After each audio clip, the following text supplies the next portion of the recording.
Medyo maganda ang topic natin ngayon and very amazing kasi yung tatawag natin mamaya, meron siyang in stage of renal failure, stage 5 at nagkaroon siya ng complication na Stevens-Johnson syndrome at meron din siyang sakit na gouty arthritis.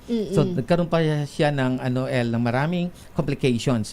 At dahil wala po silang pera, gumamit lang sila ng inner powered. So mamaya tatanungin natin. So before that LE, tutuloy natin yung discussion natin last week tungkol doon sa fatty liver. Yes. So anong magandang management pag meron tayong fatty liver, no?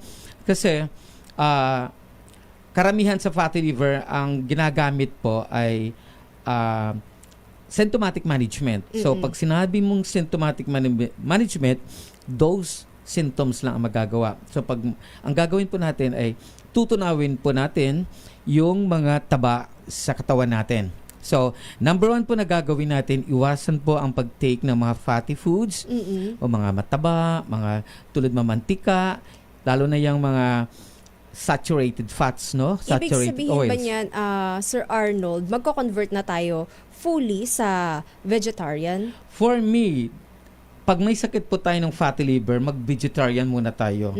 Kasi tutunawin natin yung fats nag-accumulate dun sa liver. Kasi once it is accumulated by fats yung liver natin, the liver cannot function normally. They cannot produce normal SGPT and SGOT and other enzymes, no, on hormones na para gamitin ang katawan natin for the body metabolism. So, iwasan po natin ang mga fatty foods, like po itong mga mamantika, mataba, mga karne. Yung mga processed. Yes, especially the processed food. So, isingit po natin bakit kailangan ba nating tanggalin muna yung processed food? Masarap naman, di ba? Totoo yan. Processed food are very delicious, napakasarap. But unfortunately, hindi nyo alam may mga preservatives yan. Like the amines. Like for example, the sodium nitrite, phosphoric acid, meron yung sorbate, no? Sodium sorbate, sodium ascorbate, may sodium benzoate. Those are preservative substances. So, ano pong nangyari? Ano relationship doon? Napakalaki po ng relationship because those substances are one responsible to preserve the food. Ibig sabihin, pag may pumasok dyan ng mga bacteria or any kinds of microorganism, they will inhibit the reproduction of those microorganism or else mamamatay din yun sila. So, what happened? Kailangan po natin ng magaganda at mababait at very healthy na mga good bacteria. Like for example, the lactobacilli. Mapakalaki ng role po ng lactobacilli sa GUT natin, no? They are responsible to give more enzymes inside the stomach. Ang enzyme na pinuproduce po ng mga bacteria na ito ay nakakatulong to digest the food into a simplest form. So, kung hindi po na-digest dahil meron tayong fatty liver, pag nila-digest ang pagkain, na ilalabas po yan. So, dahil na ilalabas po, nagkakaroon po tayo ng deficit of nutrients, no? Na babawasan po ang nutrients na instead ay magiging pagkain ng katawan natin to nourish our cells inside the body. So, what happened? Papasok po ang mga different complications. Okay. So, yun Imbis na source of energy, nagiging toxins. Ganon ang nangyayari. Yeah. Ang nangyayari kasi dito, minsan no? Pag namamatay ang good bacteria, nabubuhay si bad bacteria. So, paano nabubuhay si bad bacteria? They are very good sa pagkain ng mga meat.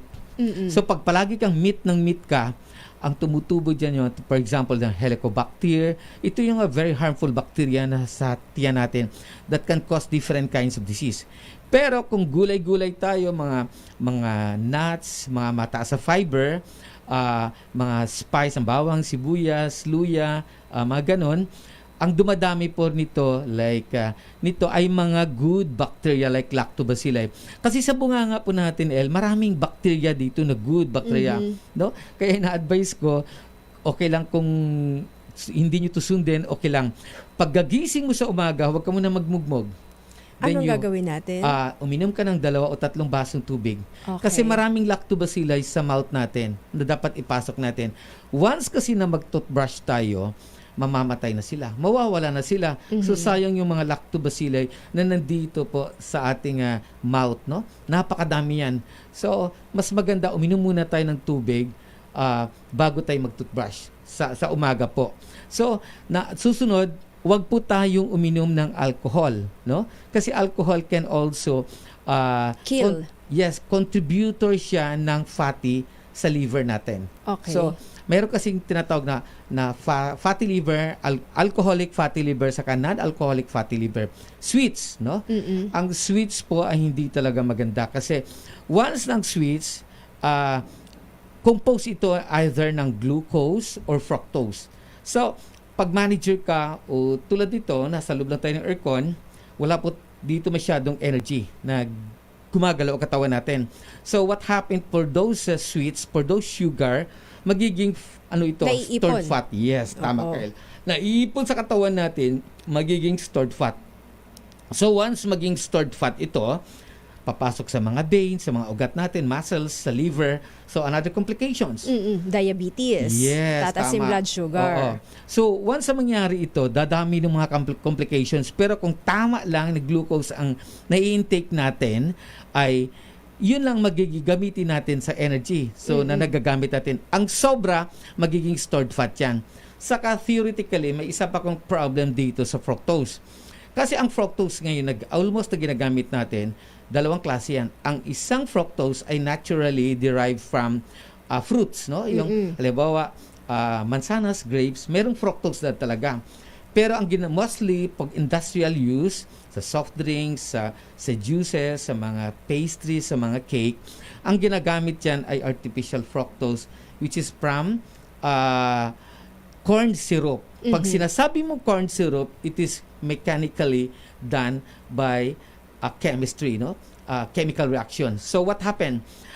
Ang long chain na na glucose na matatagpuan sa mais, ida-digest yan ng ginagamit natin na enzymes and catalyst. So hanggang maging simple sugar na. So we call this glucose. Pag naging glucose, matabang yan. Matabang na asukal. Yan yung asukal na nanalalaytay sa dugo natin pag mayroon tayong diabetes mellitus. Ang gagawin po ng mga manufacturer, kasi the same formula, ang formula po ng fructose and glucose is the same, C6, 12 ay C6O12, H6. Ang fructose design din, C12 ay C6H12O6. Pari lang. Ang pagkakaiba lang nila, yung structure design ng fructose and glucose iba. Anong pinagkaiba na function or implication sa katawan nito? Yan ang very questionable, L. Kasi ang fructose is twice as sweet as sugar cane. Ang sugar cane is 1, ang scale. Ang fructose is twice, sobrang tamis niya. Tapos itong glucose is only 0.75, medyo matabang. So ang implication ko nito, theoretically, it's just only a theoretically, baka po hindi maganda sa katawan natin dahil hindi siya totoong glucose. Hindi siya totoong fructose pala, I mean, derived from fruits, it is mechanically done by chemistry, no? And physics. So, sinira ng tao yung structure, so artificially done by a human being na ginawang fructose. So, artificial lang siya. So, once sa kinain natin, posible po ito'y magiging stored fat. Sana magiging glycogen siya, pero baka maging stored fat ito at mahihirapang i-convert into glycogen sa process ng lipolysis dito sa ating atay. So dahil marami pong taba sa ugat natin, sa muscles natin, sa mga organs natin, dito po nagkakaroon ng abnormalities or complications. Halimbawa, kinulumpo niya ng pancreas natin ng maraming taba. Posibleng magkakaroon po ng damage to produce insulin. Kaya pumapasok po ang diabetes mellitus. Kaya ina-advise po kahit sinong mga doktor dyan, mag-a-advise talaga na hinay sa pagkain ng matatamis. Anong magiging epekto naman ito sa ating gallstone at sa ating kasukasuhan, Sir Arnold? Yan po ang ating aalamin maya-maya. Meanwhile, para nga po sa mga interesado po na mag-avail ng Inner Power or may mga katanungan, ibibigay po sa atin ni Sir Arnold ang kanilang hotline number. So our number is 0951-4822-128. Inuulit ko, 0951-4822-128. 22128. Inuulit ko 095148222128. Yung FB ko po ay Arnold Bigafreya Dicena or Arnold Duco. Hanapin niyo po ang Facebook ko, Arnold Duco.